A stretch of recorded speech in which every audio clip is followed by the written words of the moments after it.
Every time a fatality happens, there's always community concerned. Unfortunately, people do make mistakes, and these incidents do happen, and we will do a full investigation on it. Canadian businessman Kevin O'Leary was on one of the boats involved. 2 people are dead after a crash on Lake Joseph Saturday night. The TV personality put out a statement today confirming he was a passenger on one of those boats. Angelina King is live on Lake Joe with the latest on this story. And Angelina, what exactly do we know so far?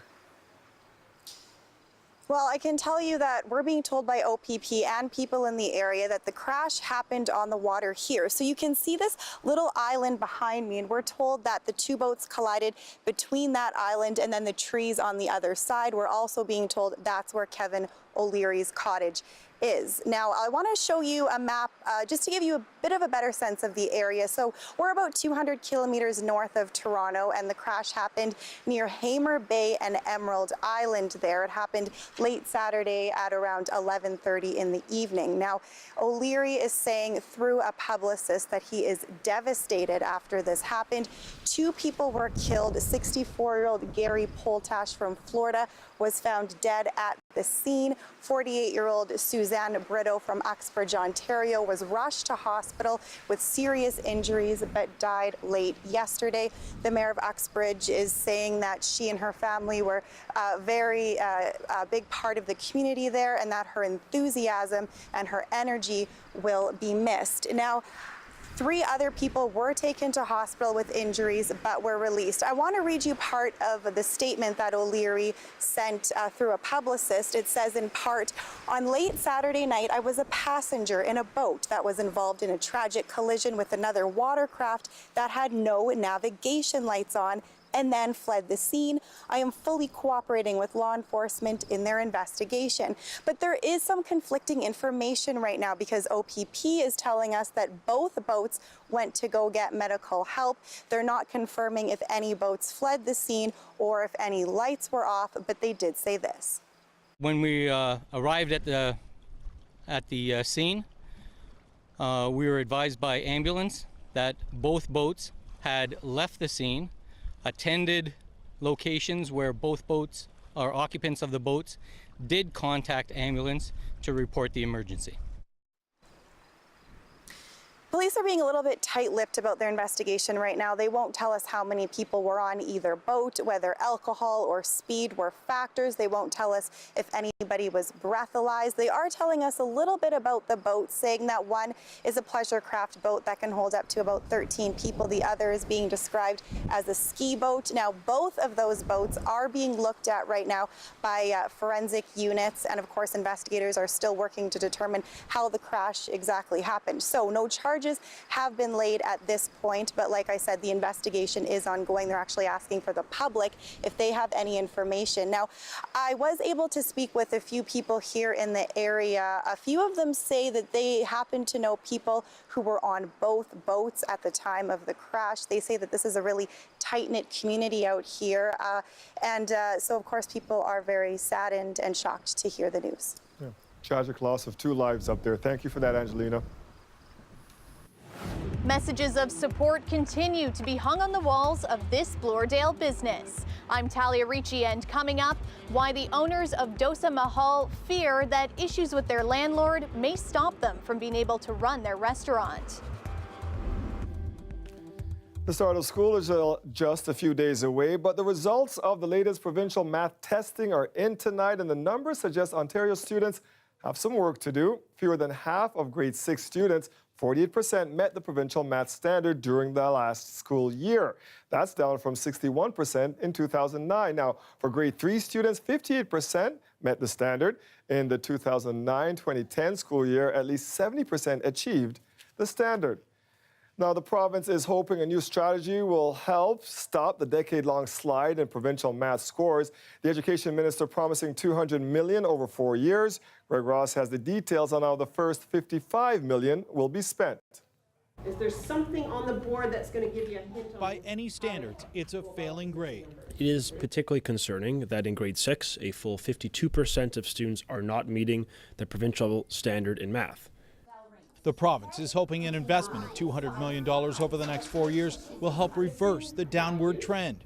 It will invest in extensive training and coaching in over 700 targeted elementary and secondary schools, providing educators with direct access to experts and evidence-based instruction to support their students and to build their confidence. It also will fund online tutoring and summer programs, as well as professional education for teachers. Stephen Lecce says this means scrapping the current curriculum, which is based on discovery math, a problem-solving style of learning which was introduced by the previous Liberal government. But some experts argue the curriculum is not the problem. I personally think that actually training teachers, providing them with the resources and the confidence they need to carry out the curriculum would be the absolute most beneficial thing. Vanessa Beccaria runs a math tutoring center in Toronto.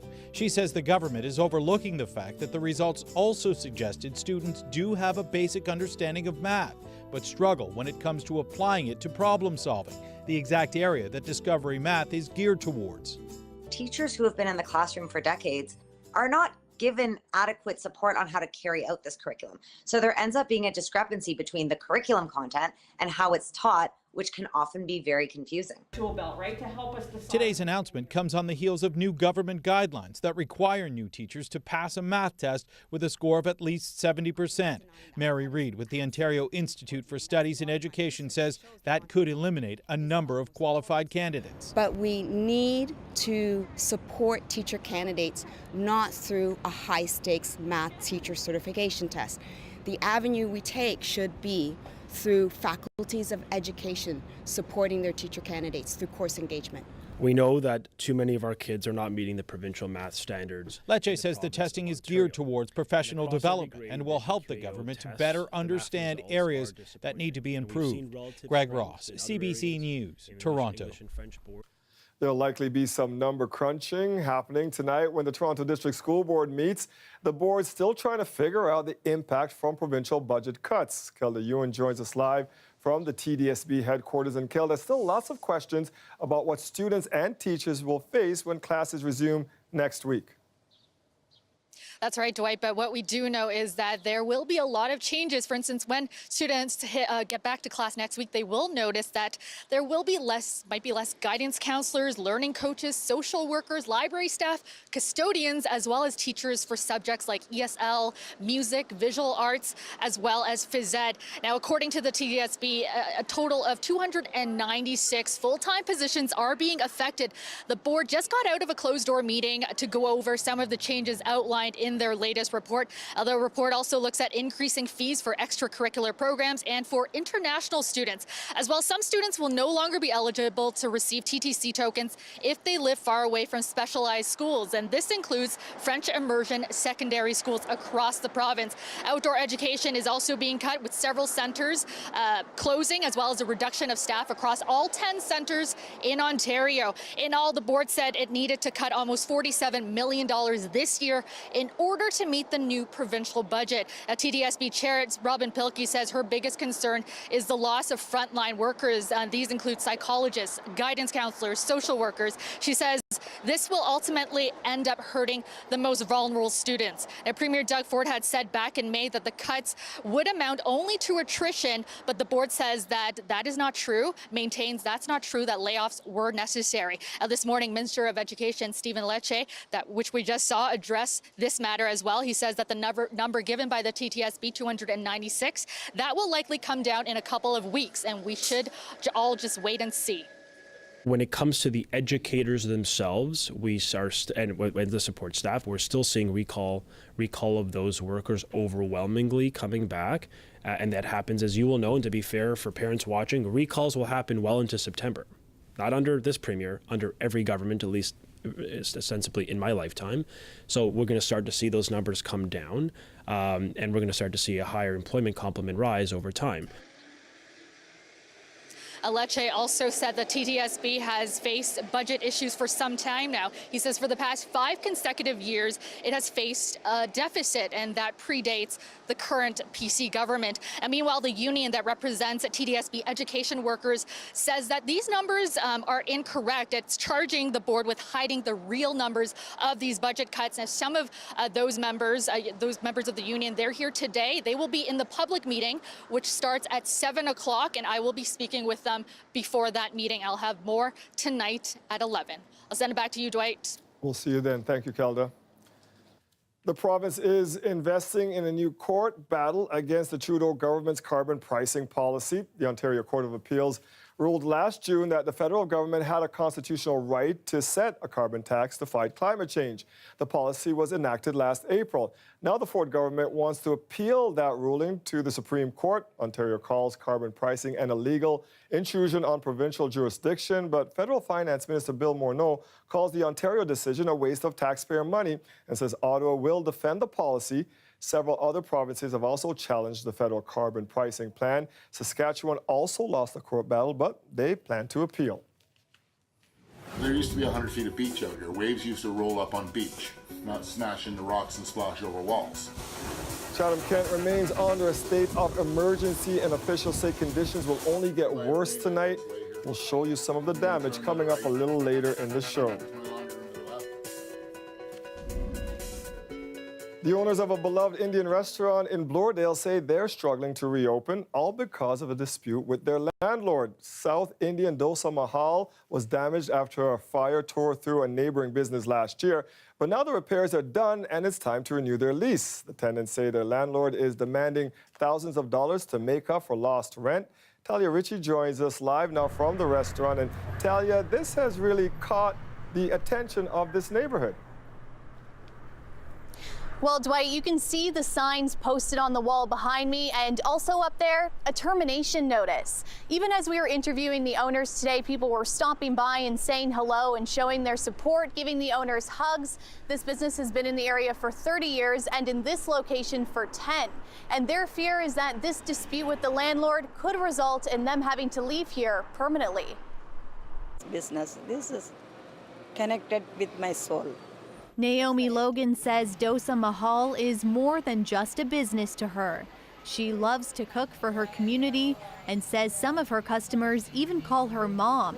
Not being surrounded by that over the last 17 months has been tough. I cannot leave from this community.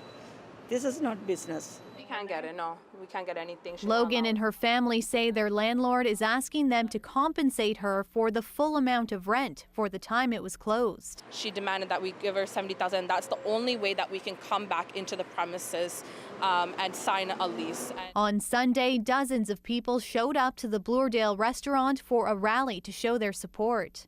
I think people really saw what was happening and felt compelled to show up. So it was an amazing show of support.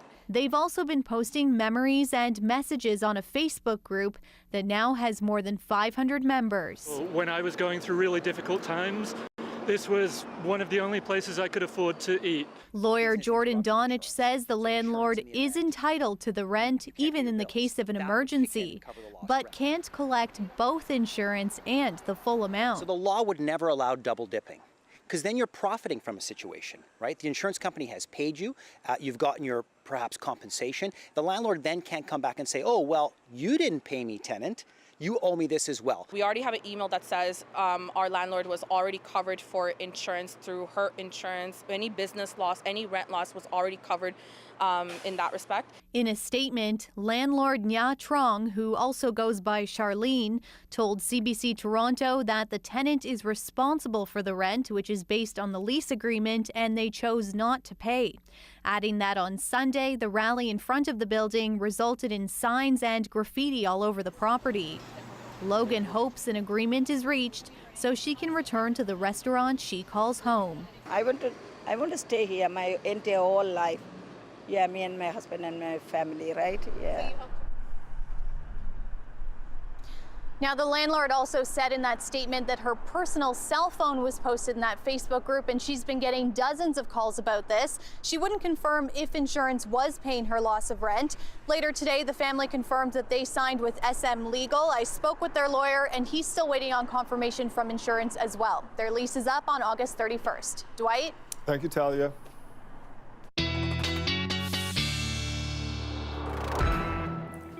Time to talk some temps with Colette. Which direction are we heading? Good, bad? It was good today, though. Yeah, today, definitely in the right direction. You know, Dwight, I'm starting to get people chirping at me when we... Like, other than me? Oh, yeah. Believe it or not, besides you. Yeah, when I get a few little cool days in there, or it gets a little cooler, and then I start hearing it, including my neighbor yelling down the street at me, when is fall coming?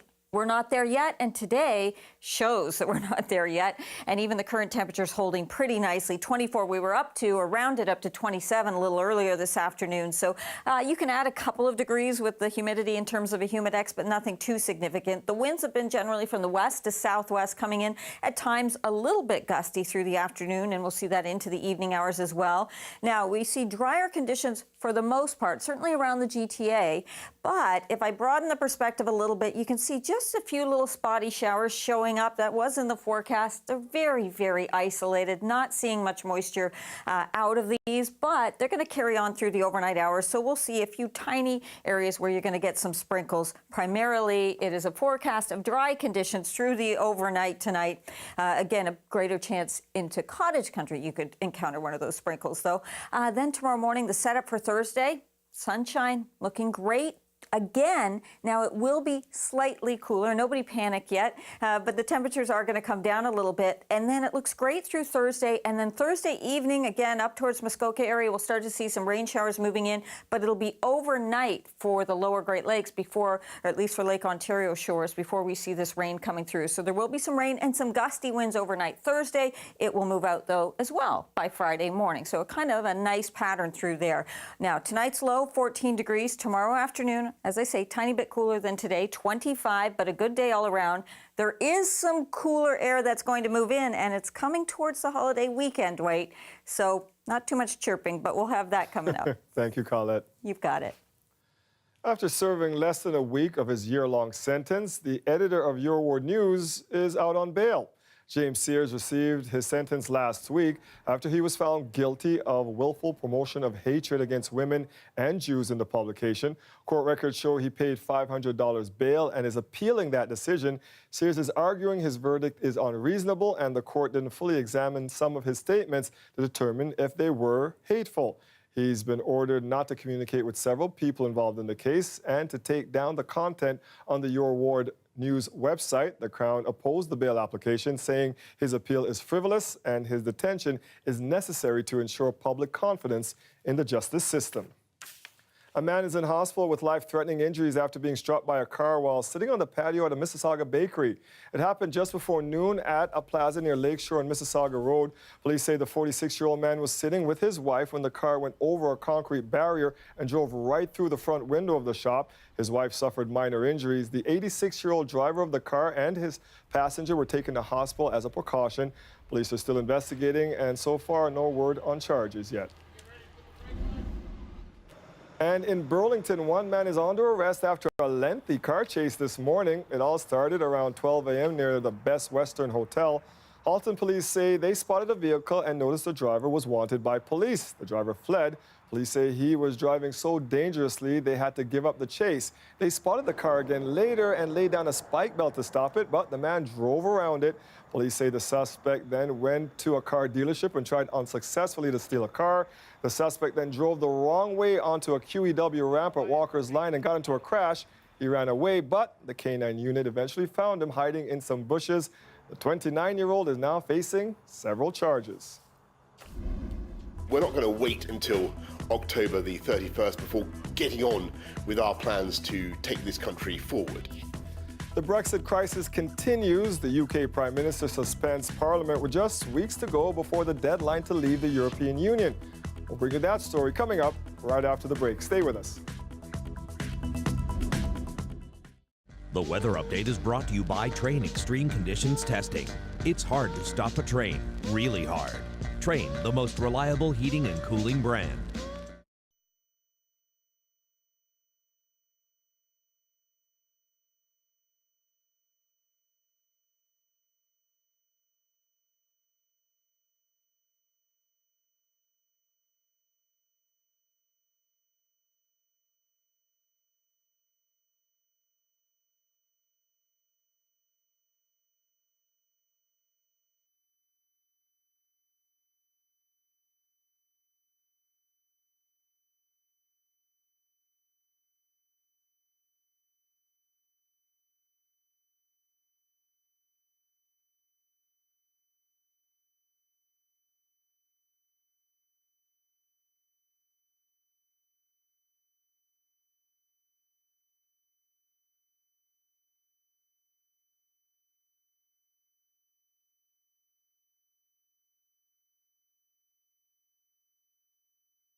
The president of China accepted the credentials presented by ambassadors of 10 foreign countries today, but Canada was not among them. Xi Jinping welcomed the new ambassadors, saying China assigns great importance to developing friendly relations with other countries. The new diplomats represent nations across the globe, including Pakistan, Australia, Qatar, and Guinea. No ambassador can serve in China without the approval of President Xi. The Trudeau government removed Canada's last ambassador to China, John McCallum, in January over comments about the Meng Wanzhou extradition case. The diplomats on hand today all say their countries are looking forward to strengthening cooperation with China. British Prime Minister Boris Johnson put in a request to the Queen this morning to suspend Parliament amid the escalating Brexit crisis. The Queen approved that request and as a result caused some upset. Renee Filipponi is outside the British Houses of Parliament with more. This is a move few saw coming. In fact, only a couple members of Prime Minister Boris Johnson's cabinet knew he would be calling up the Queen this morning and asking her to suspend Parliament, a move she has agreed to following a meeting with Privy Council today. By doing this, Johnson has significantly cut down the number of days the House will sit before the Brexit deadline, essentially making it very difficult for opposition MPs to pass any legislation to stop a no-deal scenario. Boris denies that's his motive and says it's about resetting the parliamentary agenda. Ample time in Parliament for MPs to debate the EU, to debate Brexit and all the other issues. He is facing harsh criticism from people of all political stripes who are calling this move a constitutional outrage, an affront to democracy, even akin to a coup. He is trying to prevent Parliament holding him to account. It frankly is not acceptable, and if MPs don't stop it, then it is no exaggeration, it is not hyperbole to say this is the day any semblance of UK parliamentary democracy absolutely dies. Experts say Johnson has every right to ask for Parliament to be prorogued, but it's the timing of this request that makes it so historic. Yeah, we're absolutely in uncharted territory. There's an awful lot that we're going to have to unpack from all of this whenever the dust settles, if ever the dust settles. Some MPs are calling for a non-confidence vote, something they will get when the Queen's speech is delivered on October 14th. It has to pass Parliament or the British people could be headed into an early election. But Johnson stepping down in that situation isn't a foregone conclusion. Experts say there are ways he could actually get around it. Johnson is also facing criticism for dragging the Queen into the heated debate over Brexit. She really had no choice but to grant him his suspension, and appearing implicit in Johnson's deal or no-deal Brexit is not a position the royal family wants to be in. Renee Filipponi, CBC News, London. We see lots of businesses happening here, very busy. A resurgence for the beaches. New businesses are setting up shop in what was becoming a retail desert. We'll bring you that story after the break.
A mother who has been desperately searching for a place for her disabled daughter to live has finally found her a new home. A charity converting vacant properties into homes for young people is almost done construction. Lisa Shing with the project that's the first of its kind in our province. Yeah, show us which room. A big step for Gabby Franks and her mom, Patricia. In a few months, Gabby will be moving in here and living on her own for the first time in her life. Why would you like to live here? Can we paint that? Gabby's mom is part of a group advocating for housing for adults with developmental disabilities like her daughter, but there's a shortage, especially in smaller communities like Caledon. And if she goes on the province's wait list, she could be sent anywhere in Ontario. It would completely remove her from all of the natural supports that for the last 30 years she's been building up. In searching for something closer to home, Patricia partnered with Raising the Roof, a charity dedicated to preventing homelessness. The new Reside program converts vacant homes into supportive housing. It's really just to, sharpen up those independent living skills, provide that sort of safety net for folks who might be struggling with other challenges so that they can have the supports that they need right in that setting. Why is that independence so important? Gabrielle is 30, I'm 60. So what happens when Gabrielle is 50 and I'm also 20 years older and I'm no longer the person who can be the primary caregiver? Gabby will live with 2 other housemates and a support worker in this house, the first in the program. Happy and excited. Happy and excited. The Caledon home is a heritage property that used to be a farm. How long did this home stand vacant for? 19 years. So it was a mess. Yeah, it was filled with raccoons. There was evidence of squatters, lots of vandalism and stuff on the property. So it really became a liability to the community. Raising the Roof is hoping the build will also revitalize the area. Same for this home in North York, which is being converted for at-risk youth. The rent they pay will go toward future projects. The goal is to complete 10 homes in the next 10 years. Lisa Shing, CBC News, Caledon. The beach is experiencing somewhat of a retail resurgence. In the spring, vacancy rates for stores in the area were 13% higher than the average for the entire city.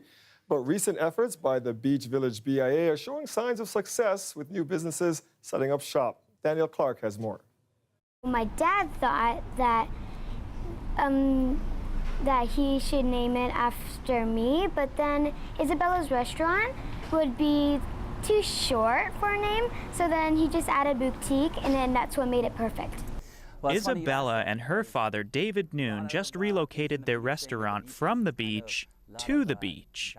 They needed more space to keep up with demand. A lot of things in the media saying that the beaches is kind of a lot of dying businesses and going down, but we see lots of businesses happening here, very busy. They are one of a number of businesses who have opened or are soon opening their doors on Queen East. The vacancy rate has fallen to under 11%, with new shop owners looking around for that perfect spot and price. In this day and age, you got to expect things to be expensive. You got the tax and the maintenance, insurance, and all these things that landlords have to deal with. So it is kind of a struggle getting a fair deal, but I think we got a very good deal here. In order to fill more vacancies, some landlords have gotten creative, like this space here, which is offered as a temporary pop-up shop. It helps small businesses get a leg up here in the community, and from a landlord's perspective, a bird in the hand is worth 2 in the bush. We actually feel like we're being part of the community too and breathing in life into the community. There's a lot of enthusiasm for new stores, which is amazing, and I'm not surprised, obviously, with the problems they've had. Other businesses aren't temporary at all. They're investing considerable sums into their spaces to make it just right. There had been no brew pub in the beaches yet, and as far as being a neighborhood, it's got quite a lot of character. The number of people that come by asking for, we want local beer, we want local beer. We're done with the big boys, and it's amazing. Daniel Clark, CBC News, Toronto.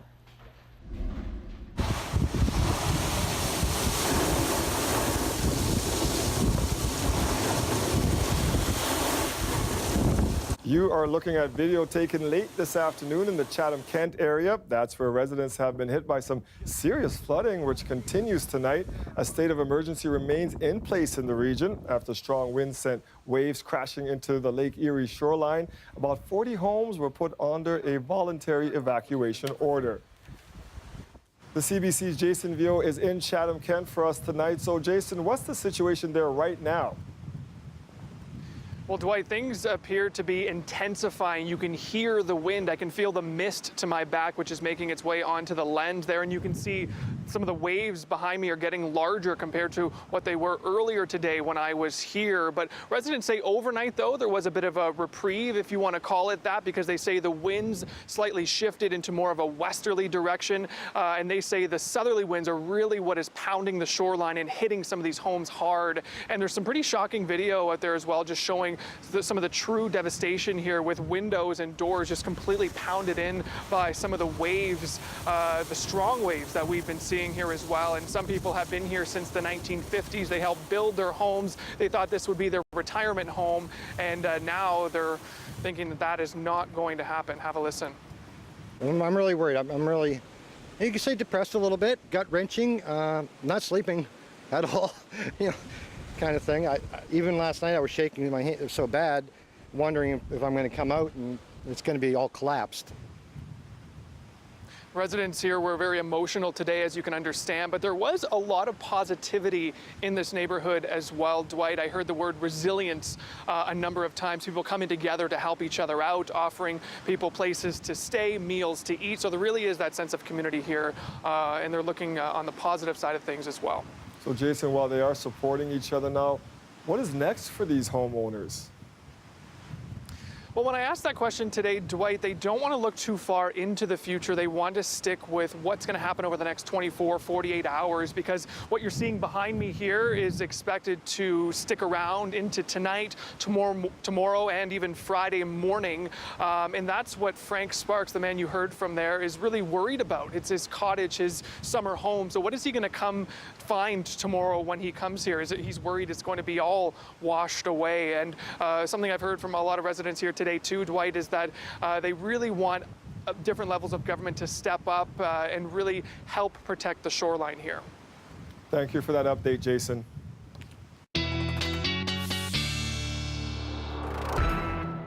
And Colette, you do weather for that region too, and they're getting pounded out there. They sure are, and you're right, Dwight. I was just talking with CBC Windsor and kind of explaining to them I have some real concerns about a system that's coming in really tomorrow night into Friday morning. They're going to be seeing winds in that area over 60 kilometers an hour. We're going to see some strong winds in the GTA too, but the big concern is not only will they be strong, they're coming off the lake towards the shore, that southwesterly flow. So the direction very important there too. Really have to get to about Friday before that will move out, and things are going to hopefully improve a little bit in that area. But with the high water levels, it's a real problem. Our average high this time of year, 24.3 for Pearson. Our average low, 12.8. How did we fare today? Pretty nice day out there, wasn't it? Well, almost 27 degrees. That's our unofficial high. And the low on the mild side as well. Now, tonight will be a little cooler than last night, so tomorrow morning you'll feel it. It's still going to be a bit above seasonal, however. There's the current reading for us, 24, a little cooler for you in Hamilton, 23 at the moment.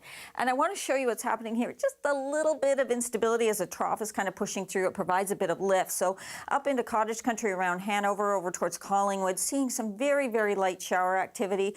You can see we're dry down here towards the north shore of Lake Ontario, but a closer look there just to the south of Owen Sound. It's some pretty light stuff that's coming down. I imagine some of it not even reaching the ground, but still, there's a little heavier pocket right there. So we'll have a few of these very isolated showers coming through the area tonight. Again, primarily to the north. You might get just one little sprinkle that makes its way towards the shoreline, but all that through the overnight hours. And tomorrow morning, the setup just beautiful with high pressure there before the next system gets in. So sunshine through the day, a little bit of cloud cover perhaps building into the afternoon. And then this is the system Thursday night. So in the evening hours, it brings some precipitation into cottage country, but it's primarily overnight that we'll see any rain. And there may be a little heavier douse that comes through that we'll be getting in those overnight hours. And then here I've stopped this at 6 a.m. and we're seeing the GTA clear again. Still some of that cloud cover back towards southwestern Ontario, but up towards Muskoka as well. Georgian Bay there area clear with sunshine again. So Thursday night into Friday morning, but Friday, much of the day, looking good. Now, after that, I know we get into a holiday weekend, so we're going to get to that in the 5-day forecast here in just a second. But I do want to show you those forecast wind gusts because I mentioned it's going to pick up across southern Ontario. So into Thursday, we're still a little bit breezy at times. It's nothing too significant. Here it is Thursday night as that system approaches. If you are anyone who does work in the overnight hours, some shift work, or if you drive a higher profile vehicle, I mean, look at this around the Burlington Skyway through the overnight hours. There will be some wind gusts up towards 65 kilometers an hour. Could even be a little bit stronger than that. So really breezy, then those dying off as we get towards Friday morning and through the day on Friday, not so bad. Overnight lows, like I said, a little cooler than last night. We're starting to have to get accustomed to that. And then tomorrow afternoon, also a little bit cooler than today, but another very fair day on tap.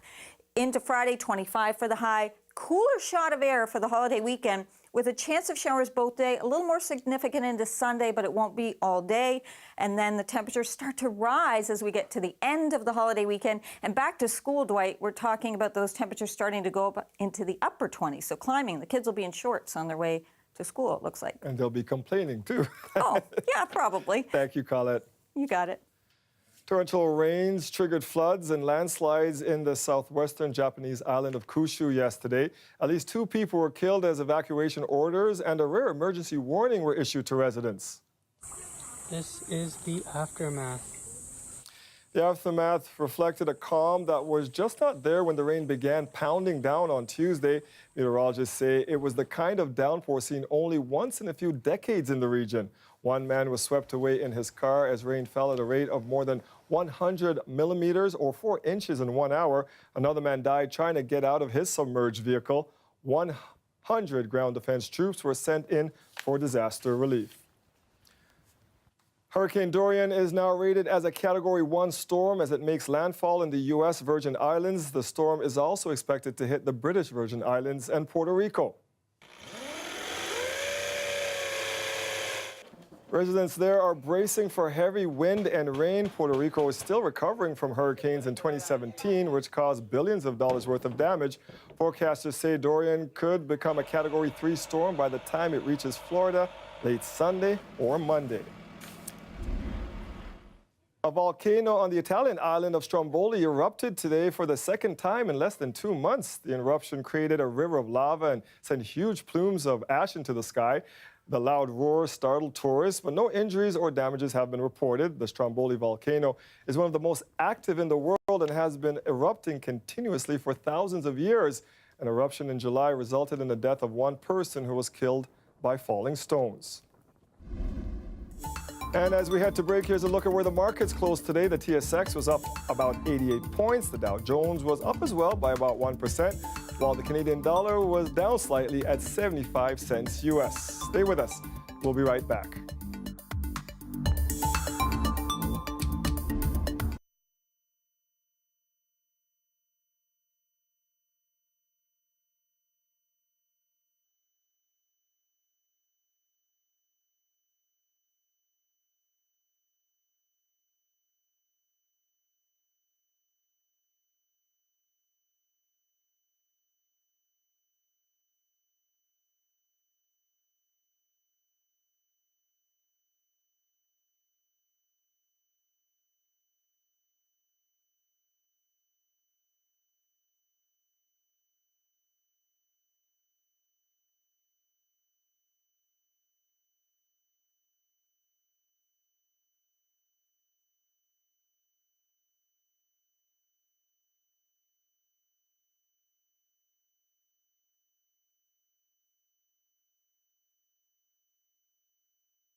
Teenage environmental activist Greta Thunberg arrived in New York this afternoon aboard a high-tech sailboat 2 weeks after leaving port in England. The Swedish teenager spoke to a crowd shortly after docking in Manhattan. I want to thank everyone so much, everyone who is here, and everyone who is involved in this climate fight, because this is a fight across borders, across continents. Thunberg is in New York to take part in the UN Climate Summit. She opted to cross the Atlantic Ocean in a zero-emissions yacht instead of flying by plane in order to minimize the carbon footprint of her travel. Thunberg attracted international attention last year when she started skipping school to protest political inaction on climate change. There are some remarkable new images today from inside the wreck of the HMS Terror, one of the ships that disappeared in the ill-fated Franklin expedition. The Terror was found in 2016, lying underwater off the coast of Nunavut's King William Island. This summer, archaeologists had another opportunity to see the ship up close, and in many ways, it is history come alive. David Common reports.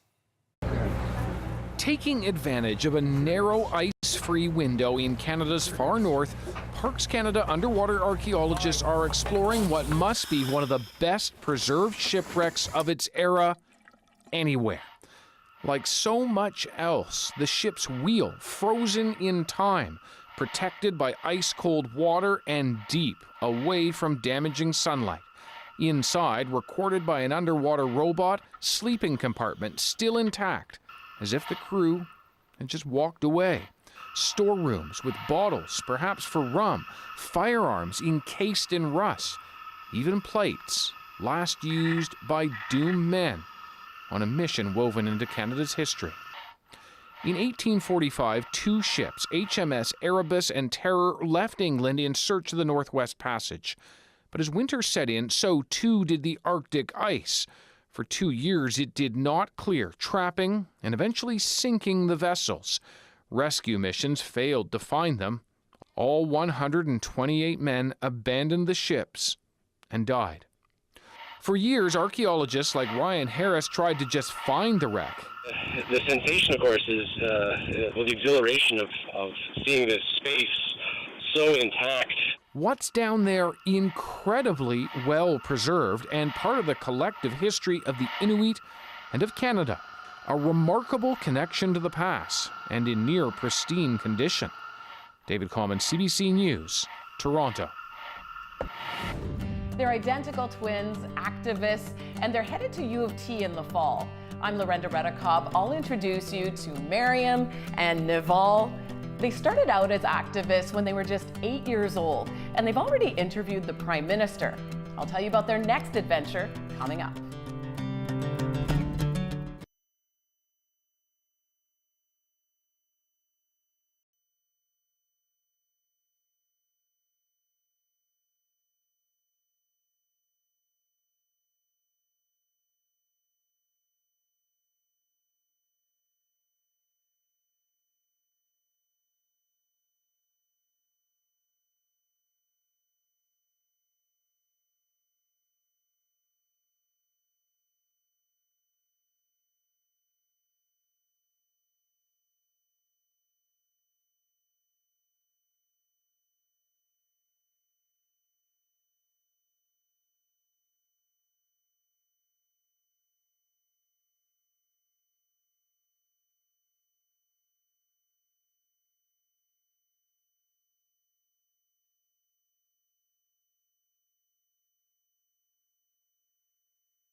Students are starting to get nervous about back to school, among them twins on their way to university. The pair have 97% averages and are also activists with impressive resumes already. Lorenda Redekop has more on their next challenge. They won't be identical as they head to university. Miriam already got her braces off. Naval's are on for a couple more weeks. They're just 18, but already they have their own charity. Thousands of followers on Instagram. So what was the last book you read? And a YouTube channel. Their first interview there was a big one, with the Prime Minister and Nobel Peace Prize winner Malala Yousafzai. Like Malala, the twins were born in Pakistan. That's where their activism was born, when they were just 8. There was young girls there that were the same age as us. They had the same hopes and dreams, but they told us they were going to quit school when they reached grade 5. And it was because of the poverty in the village. Like, the families preferred that the girls would, work instead of going to school. And we were just shocked by that. They had a strong role model. Our grandmother was truly a feminist before her time. The two dedicated themselves to girls' education and empowering girls, both in Pakistan and here in Canada. It's International Day of the Girl, and we're all celebrating at Disney World. That work led to them being chosen by Disney. They visited the perfect spot for two girls who love scary rides.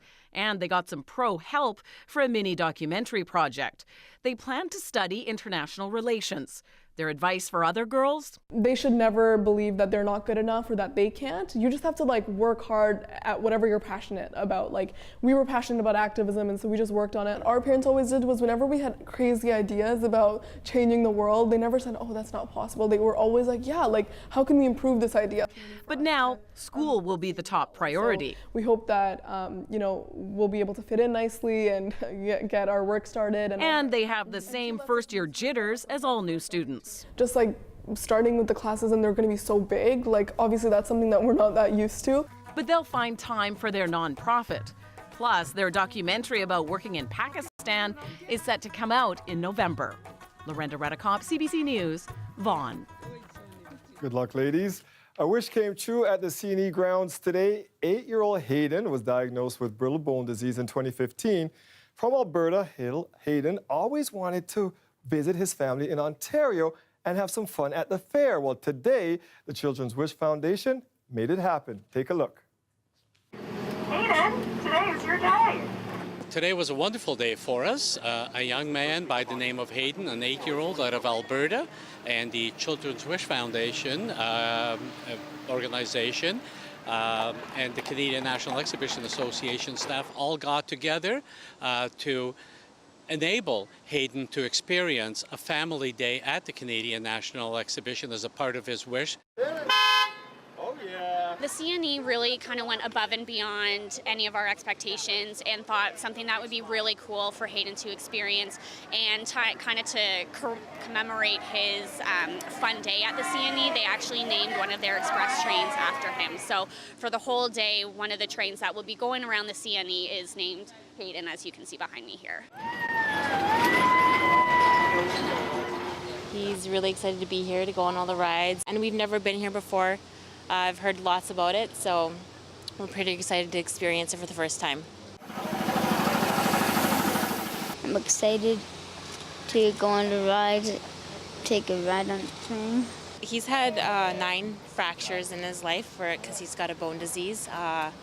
His bone density is pretty good right now, so for being in all those casts when he was younger, he's a pretty happy boy. He's got a huge heart.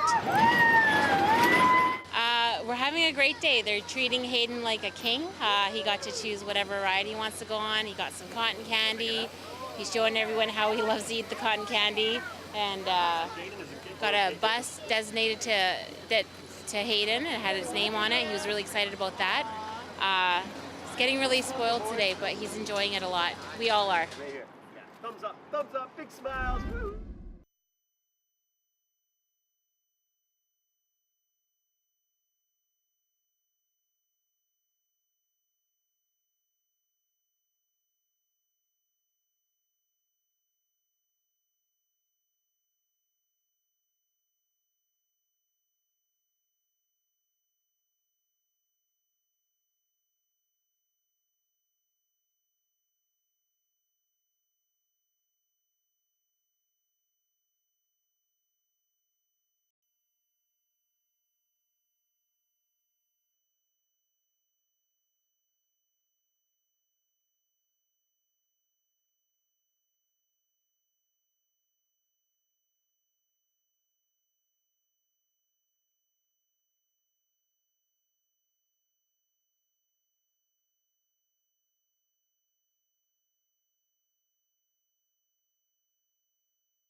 Cases of Lyme disease are increasing in Ontario as the tick population also grows. And as the weather gets cooler, you might think they're not as big of an issue. But our resident dog lover is here with a bit of a reality check. Colette, you've got some tips to protect our pets from ticks. Something along those lines. Yeah, we're seeing, that climate change is a real impact here. So wet conditions aid the spread of ticks, but really the number one factor is the number of cumulative days we have where that temperature is above 0 degrees. So as we know, we've got a planet that's warming. Ticks are establishing themselves over wider areas. And a report from climatedata.ca suggests that the area where ticks could be found in Canada in 2010, Dwight, was a little larger than Lake Ontario. Okay. And by 2020, so next year, it's going to be an area the size of all the Great Lakes put together and add in an extra Lake Superior in there. So today I spoke with veterinarian Dr. Ellen Kinzel about how you can protect your dog and protect yourself. So I'm already starting to hear people complaining a little bit to me. It's getting that feel. We're getting some cooler temperatures, like, oh, summer's coming to an end. With the tick population, that doesn't necessarily mean ticks are becoming inactive, not for a long shot yet. No, it's true. Actually, ticks are more active between 4 degrees and 24 degrees. So it's actually more so spring and fall that we are more concerned with ticks, and they're coming out of their little burrows underneath the leaves. Maybe our dog has been bitten by a tick, or maybe they're showing signs of Lyme disease. What do you see? Oftentimes people won't notice the ticks when they initially latch on because they're quite small. So ticks, those little hitchhikers, they will stay on for a few days. They become engorged with blood, they become bigger, and it's at that point, 2 or 3 days after initially latching onto the dog, that owners will notice. And by that point, disease could already have spread. If, potentially the tick has already fallen off, they'll notice what we call a crater. So it's a little red crater in the skin. There's a lot of general signs that can be associated with Lyme disease, anything from lethargy, like intermittent fevers, intermittent lameness as well. So, it's one of these things that we sort of think about for any time a dog comes in that's sick that really has pretty vague clinical signs. It's actually fairly straightforward to diagnose in dogs with a simple blood test. And how do we check our dogs? To get in the habit of just really running your fingers through your pet's fur. Typically where they'll go is between the toes, so always spread your dog's feet, look in between the toes, in the ears as well. They're quite tiny when they first embed. Sometimes people will mistake nipples for ticks, just to give you an indication as to how small ticks initially are when they latch on. And nowadays, the tick medication is so easy, the preventative care. It's a little pill. It's like a treat. You give it to your dog once a month. My dog likes to eat it, so it's really helpful to just feed them those and reduce the risk. Important information. Yeah. Thanks, Colette. You're welcome. That's it for us tonight. Chris Glover got your next local newscast at 11. We will see you back here tomorrow. Have a great night, everyone.